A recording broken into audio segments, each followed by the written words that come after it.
એટલે જાત જાતની સગવડો રાખી છે. કઈક જાતના ખાવાના શું કહેવાય ભોજન છે, અનેક પ્રકારના ભોજન રહેલા છે. ખાય છે, સુરાપાન કરે છે. ઘરેણાં રાખ્યા હતા, ઘરેણાં આભૂષણો હવે મફતમાં ત્યાં રાખ્યા હતા. એટલે આ 499 આભૂષણો પર ત્રાટકી અને બહેનોની પ્રકૃતિ કે આભૂષણ દેખે, કાં સાડી બાડી દેખે, કાં એવા ડ્રેસ દેખે એટલે પતી ગયું.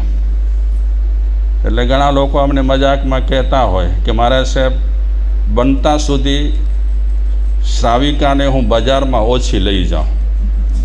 આજે બજારમાં લઈ ગયો તો આપણા ખીચા હળવા થયા વગર ન રહે. તો બહેનોના સ્વભાવ હોઈ શકે, તમારો તો નહીં. તમે તો એ મોટા થઈ ગયા, બરાબર ને ગુણામાં? હા, હે હવે શું શોખ હોય?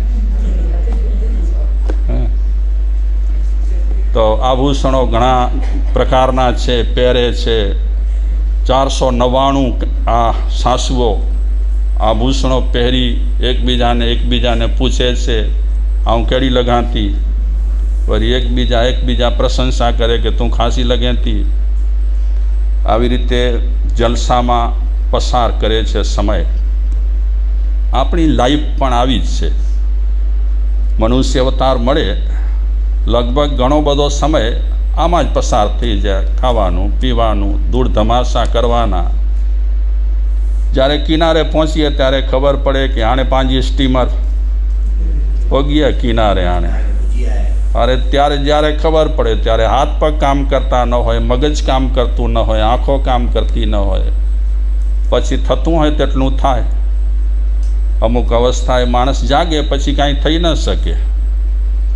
તો તમને એમ ઈચ્છા છે કે આનો પૂરો કરો, નહીં? હા, તો આ 499ની જિંદગી હવે થોડા કલાકોમાં સમેટાવાની છે.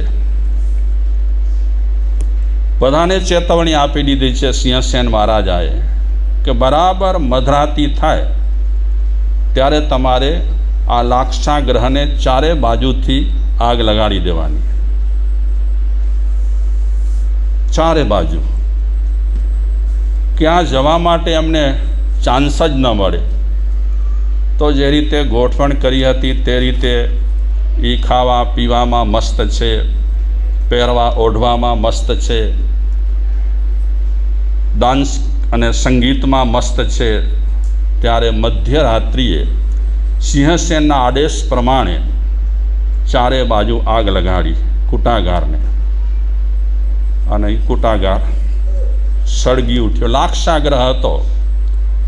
આગને પકડતા વાર ન લાગે. ચારે બાજુ ફેલાઈ આગ. અને આ 499 કન્યાઓ, સાસુઓ ચીસા ચીસ કરે છે, બચાવો બચાવો બચાવો. પણ આજુબાજુ બચાવનાર કોઈ હતું જ નહીં. કેવી હશે હાલત ત્યારે એમની? આવી રીતે જ્યારે આગમાં શેકાતી હશે ત્યારે હાલત કેવી હશે? આ 499 સાસુએ શ્યામાનું કાટલું કાઢવા માટે ષડયંત્ર રચ્યું હતું. એ ષડયંત્ર આખું ખુલી ગયું અને બિચારી આ ભોગ બની. એટલે માણસ જેવું કરે તેવું માણસને ઘણી વખત ભોગવવું પડતું હોય છે. શ્યામાનું કાટલું ન કાઢી શકી, પણ આમનું કાટલું સિંહસેન રાજાએ કાઢી નાખ્યું. 499 સાસુઓ દમ પછાડા કર્યા બચવા માટે, રાડા રાડ કરી, કાંઈ કોઈ સાંભળનાર જ નથી. અને અંતે આગે એમને પકડ્યા અને 499 સાસુઓ બળી બળથું થઈ ગઈ. આ વિપાક સૂત્રના કેટલામાં અધ્યયનની વાત છે? 9મા અધ્યયનની. અને એ અધ્યયનનું નામ છે દેવદત્તા. હજી પણ વાતો આવશે. 499 સાસુઓ ગુજરી ગઈ, બળથું થઈ ગઈ, ખાક થઈ ગઈ. એટલે શ્યામાને શાંતિ થઈ. પણ આ સિંહસેન છે એવા પાપ કર્મ બીજા પણ ઘણા કરતો જ રહ્યો પાપ કર્મ. ક્યારે પણ સારા કામ આ સિંહસેન કુમારે આ રાજાએ ન કર્યા. અને એ રીતે પાપ કર્મ કરતાં 3400 વર્ષનું આયુષ્ય હતું. એ 3400 વર્ષના આયુષ્ય દરમિયાન એણે એટલા પાપો કર્યા, એટલા ખરાબ કામો કર્યા, અંતે મરી કરી અને એ 6ઠી નરકમાં ગયો.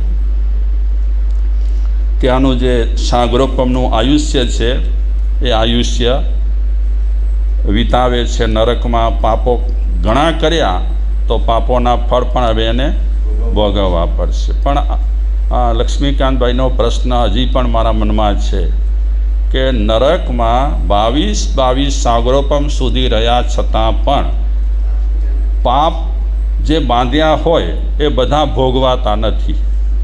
એટલે એને ફરીને એ પાપો ભોગવવા માટે બીજા ભવો પણ કરવા પડતા હોય છે. એ જ રીતે આ સિંહસેન રાજાનો જીવ 22 સાગરોપમ 6ઠી નરકનું આયુષ્ય વિતાવતા આપ સૌ જાણતા હશો કે નરકમાં તો શું હોય. આપણે તો શાસ્ત્રોમાં વાંચીએ કે નરકમાં આમ હોય, નરકમાં તેમ હોય. સારું તો ન જ હોય નરકમાં. આપણે પણ ભોગવી આવ્યા છીએ એવા કષ્ટો, પણ હાલ આપણી પાસે જ્ઞાનનો અભાવ હોવાને કારણે આપણે જાણી શકતા નથી કે આપણે નરકમાં કેટલી વખત આંટા મારી આવ્યા. આંટા ચોક્કસ માર્યા હશે, કારણ કે આપણે બધા ભટકતા આત્મા છીએ. અત્યારે આપણે સ્થિર નથી. તો નરકમાં આપણે કેટલી વખત ગયા હશું એ જ્ઞાની પુરુષ સિવાય કોઈ ના કહી શકે, પણ ગયા ચોક્કસ. કારણ કે ભગવતી સૂત્રમાં કહે છે, નશા જાઈ નશા જોણી નતમ કુલમ નતમ ઠાણમ. એવી કોઈ જાતિ નથી કે જે જાતિમાં આપણે ગયા ન હોઈએ. એવન અત્યારે જે સામાન્ય જાતિઓ દેખાય છે એ બધી જાતિઓમાં આપણે ફરી ચૂક્યા છીએ. આજે જે જાતિઓ આપણને નથી ગમતી એ જાતિઓમાં પણ આપણા જન્મ થયા જ છે. અગર આપણે અત્યારે કોઈ પણ ધર્મને નિંદતા હોઈએ ને તો ક્યારેક કોકો જન્મના આપણને એવા ભાવ મળ્યા હશે કે તે જ ધર્મ આપણને મળ્યો હશે કે જે ધર્મની અત્યારે આપણે ટીકા ટિપ્પણ કરતા હોઈએ. એટલે શાસ્ત્રકારો કહે છે કે કોઈની ટીકામાં તમે ઉતરો જ નહીં, કારણ કે આ બધું તમે લલાટે લખાવીને આવ્યા જ અને એ ભોગવી પણ આવ્યા અને હજી પણ ભોગવવાનું બાકી જ છે. એટલે કોઈ જ્ઞાતિની, કોઈ જાતિની, કોઈ ધર્મની ટીકા કરવા જેવી જ નથી. સૌ ધર્મો પોતપોતાને સ્થાને જ છે. શું કામ કોઈ ધર્મની આલોચના કરવાની, કોઈ જ્ઞાતિ જાતિની આલોચના કરવાની? આલોચના કરવાથી આપણને શું ફાયદા થવાના? આપણો જીવ બધે ઠેકાણે જઈ આવ્યો. ઘણા વિચારકો એમ કહે છે કે ક્યારેક આપણને જે યોનિઓ ગમતી નથી ને એ યોનિઓમાં પણ આપણે જઈ આવ્યા છીએ. ચોખ્ખું ભગવતી સૂત્રમાં કીધું છે, નશા જાઈ નશા જોણી નતમ કુલમ. કોઈ જાતિ નથી, કોઈ યોનિ નથી, કોઈ કુળ નથી કે જેમાં આપણો જીવ ગયો ન હોય. નતમ કુલમ નતમ ઠાણમ. કોઈ સ્થાન નથી એવો કે જે સ્થાનમાં આપણો જીવ ગયો ન હોય. એટલે આજ સુધીમાં આપણે આંટા ફેરા ખૂબ કર્યા છે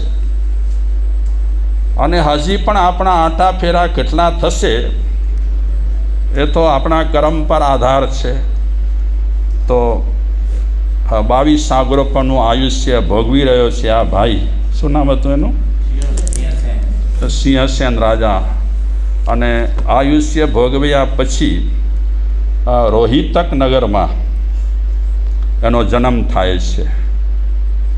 કઈ રીતે ધર્મ થાય છે એને આપણે વિચારીએ. રોહિતક નગરમાં દત્ત નામનો સાર્થવા હતો. એની કૃષ્ણ શ્રી નામની પત્ની હતી. એ પત્નીની કુક્ષીમાં સિંહસેન રાજાનો જીવ આવ્યો, નરકનું આયુષ્ય ભોગવી કરીને. હજી બેલેન્સ છે. શેની બેલેન્સ છે? હજી પાપોની બેલેન્સ છે. હજી ખપાવશે એનાથી પહેલાં વળી પાછા પાપો કરશે. એટલે એ બેલેન્સ શું થતી જશે? વધતી જશે. અને હંમેશા જેમ પૈસાનો વ્યાજ હોય છે, વ્યાજ વધતો હોય છે, તેમ કર્મનો પણ શું હોય છે? વ્યાજ હોય છે. અને પઠાણી વ્યાજ કહેવાય કર્મનો. તમે વિચારો, પહેલાં ખંદક મુનિ 12.5 કરોડ ભવ પછી એની જીવતે ચામડી ઉતારાઈ હતી. તો એ કર્મનો જે વ્યાજ હતો એ વધતો ગયો. કોટીમડાની છાલ ઉતારી અને 12.5 કરોડ ભવ પછી એની પોતાની છાલ ઉતારાઈ. આટલો બધો વ્યાજ શું થતો જાય? ચડતો જાય. આ ધર્મ છે ને, આપણને એક સાધન મળ્યો છે કર્મ ધોવા માટેનો. સાબુ જ છે ધર્મ એટલે. શેને ધોવા માટે? કર્મને ધોવા માટે. જેટલા ધોવાય તેટલા. બાકી તો આ જન્મમાં આપણે ધોશું એટલા પાછા વળી બાંધશું. એનાથી વધારે પણ બાંધી શકીએ અજ્ઞાનતાને કારણે. સમજ આવે અને આપણે સાવચેત રહીએ તો અલગ વાત રહેલી છે. નહીં તો બાંધવાની પ્રક્રિયા તો ચાલુ જ પડી છે. ધર્મ ધ્યાન થોડું કરવાનું, નિંદા કુથલી ઝાઝી કરવાની. અને જે તે ધર્મ ધ્યાન આપણે કરેલું હોય એ બધું નિંદા કુથલીમાં શું થઈ જાય? બધું તણાઈ જાય. એટલે આ હકીકત રહેલી છે. તો કોને ત્યાં જન્મ થયો નથી કીધું ને? થઈ ગયો.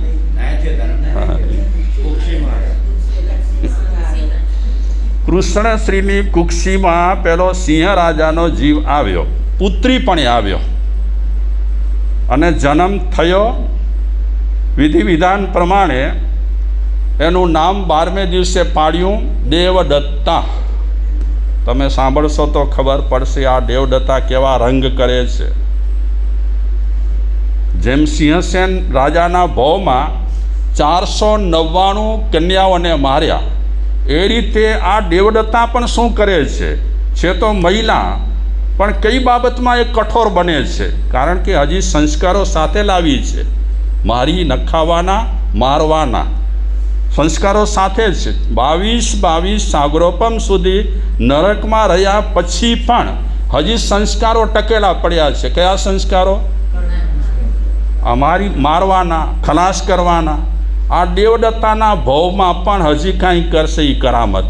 શું કરે છે એ આપણે વિચારીશું, પછી વિચારીશું ને. અને રોહિતક નગરમાં વૈશ્રમણ દત્ત નામના રાજા હતા. કારણ કે આ જોડામેળા થશે દેવદત્તાનાને. એ વૈશ્રમણ રાજા ઘોડે સવારે નીકળ્યા. ઘોડા પર બેસી કરી અને ક્યાંક ફરવા માટે નીકળ્યા. તો તે સમયે દત્ત સાર્થવાની હવેલીમાં આ એમની દીકરી દેવદત્તા એ સોનાના દડાથી રમત કરતી હતી. આગમોમાં સોનાના દડાની પણ વાત બહુ આવે. રમતની વાત આવે એટલે સોનાનો દડો આવે. હવે સોનાનો દડો કોઈના કપાળમાં લાગે ને કપાળ કાઢી નાખે. પણ હવે વાત આવે છે આગળમાં એટલે આપણને કહેવી પડે કે સોનાના દડાથી, મતલબ એનો કહેવાનો એ હશે તાત્પર્ય કે બહુ જ સાહેબી એમની બહુ હતી અને બહુ સાહેબી હોવાને કારણે અનેક જાતના રમકડાઓથી એ રમતી હતી. તો આ વૈશ્રવણ દત્ત ઘોડે સવાર થઈ અને જ્યારે નીકળશે ત્યારે એની નજર આ દેવદત્તા પર પડશે. દેવદત્તા જચી જશે. પોતે તો પરણેલા છે પણ દેવદત્તા એમને ગમશે. પોતે પરણેલા છે, એમની પત્નીનું નામ પણ છે, કાંઈ ખબર છે તમને? હે? શ્રીપત્ની. હા, સારું છે, તમે નોંધી રાખો છો. શ્રીપત્ની. અને એનો એક કુંવર પણ છે, તમને નોંધ્યું હોય તો કહો. હા, આવે છે ને કામ નાનજીભાઈ નોંધેલું. પુષ્પનંદી એ રાજકુમાર છે, યુવરાજ છે. તો વૈશ્રવણ દેવદત્તાને જોયા પછી મનમાં શું ગાંઠ ગળે છે એના પર આપણે વિચારીશું. અત્યારે આટલું જ.